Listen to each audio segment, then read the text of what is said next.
you ought to get keep on me, but probably for a lot of people watching this, it's what, Saturday evening, I think, Saturday afternoon, something like that. I can never figure it out. It's something like, what is it, 16 hours difference between myself and home. So right now it's 7 in the morning, which would be 7 at night. uh, 7 at night, and then subtract 4, it's like 3 o'clock in the afternoon on Saturday, and here it is 7 o'clock in the morning on Sunday, and start of another day, as they say it. So every day you're waking up, every day you're waking up to new news. Mm, that's pretty good. This is instant coffee, instant granular coffee, not the tea bag, not the coffee bag coffee. But anyway, start of another day, and no shortage of things on my mind today. I got to be honest with you. I'm watching the news. I'm watching the story unfold, and people ask me what am I going to do and everything, and I got to tell you that I'm a little bit, I don't know, indecisive. I'm not panicking, but I'm just trying to stay informed, and I'm trying to make the best informed decisions. And this morning I woke up to the news that they're banning travel from the United Kingdom and Ireland. And if I'm not mistaken, how these things work is, let's just say that they get to the point where they're banning travel from Australia or banning travel altogether. The question is that there's a grace period of when they'll allow, Americans to get back. Like they'll give them a week or 2 weeks or something like that to get back. But then the question comes is what airlines are going to be flying there. What airlines are going to be flying if there's travel restrictions. So it's just it's one of those things, and I really don't know, to be quite honest with you. I mean, there's so many different scenarios that play out over my head, or play out in my head as I was walking out here to the car, uh, to pull the car around for Michelle. Um, I just found myself thinking that, I've always thought, if the world, if the world goes to hell in a handbasket, where do I want to be? Where do I want to be? Do I want to be, fighting for toilet paper in the supermarket? Do I want to be, just fighting, where do I want to be if the world goes to hell in a handbasket? And to be quite honest with you, boy, I'd like to be on the Snake River in my little camper, sitting next to a fire, and listening to the water go by. But hmm, the Snake River in Idaho is a long distance off from where I'm sitting here in the Blue Mountains in Australia. But anyway, I just don't know, to be quite honest with you. And I'm not making light of the situation. I'm concerned about the situation. I'm aware of the situation. I'm just trying to make the best decisions possible for myself and my situation. And that's all you can do. That's all you can do is try to make the best decisions possible. And today I'm headed towards Melbourne, and I'm going to drop Michelle off at the station. Our trip to New Zealand is all but canceled. It really is. I thought about calling, and I probably will, before I cancel my flight to New Zealand. I'm going to call them. I'm going to call the immigration in New Zealand, and I'm just going to ask them. I'm going to play this scenario out. I'm going to say, what happens if I step off a plane in Wellington Airport on April 3rd? What will happen? And, are you going to ask me where am I going to stay?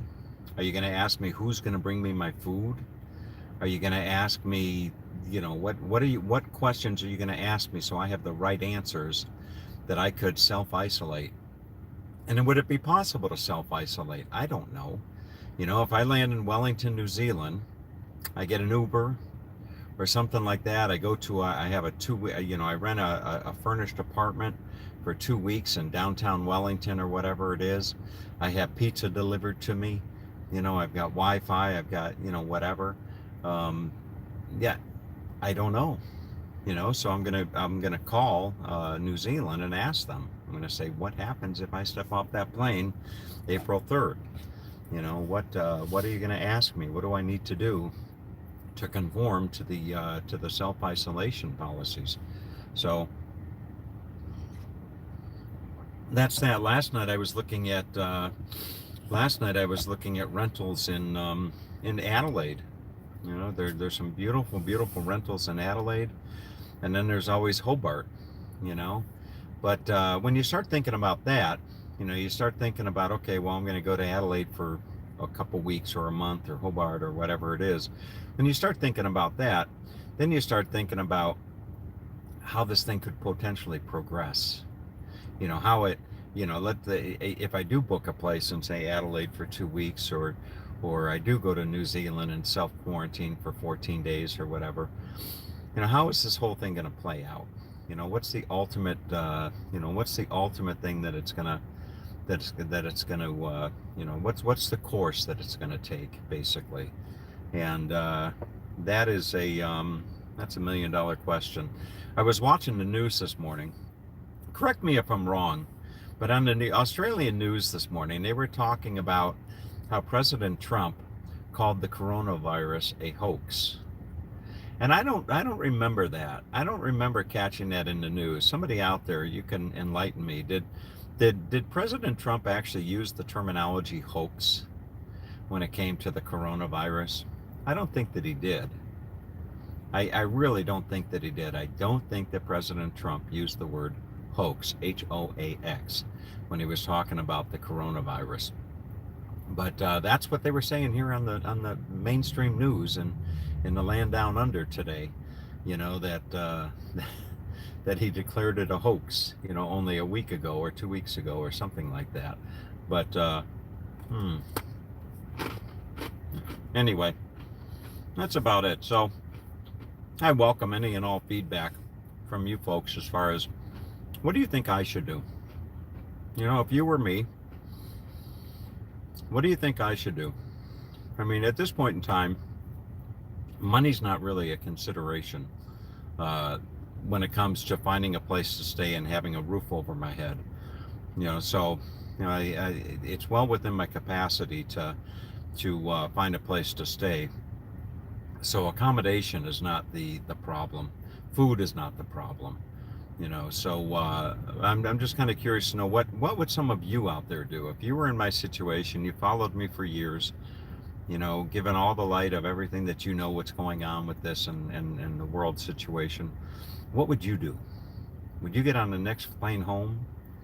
Would you just go hunker down in a beautiful little place like Hobart, Tasmania? Or what would you do? So anyway, I'd be curious to know.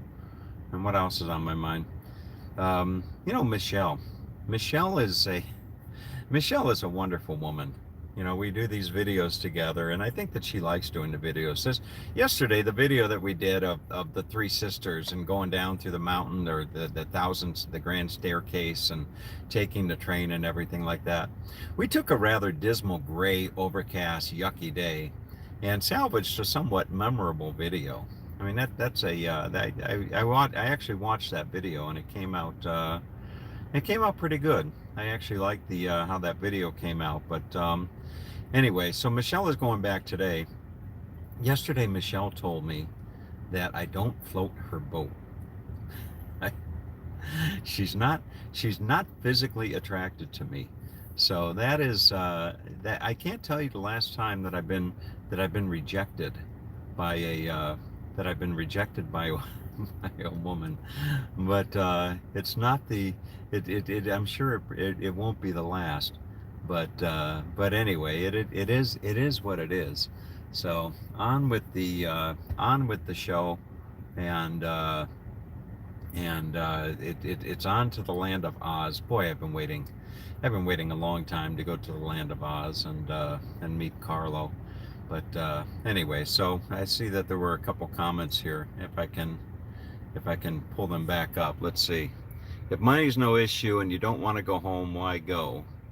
That is not true, President. You will be able to come back, but non-citizens won't. Yeah, that's basically the case. And I don't know.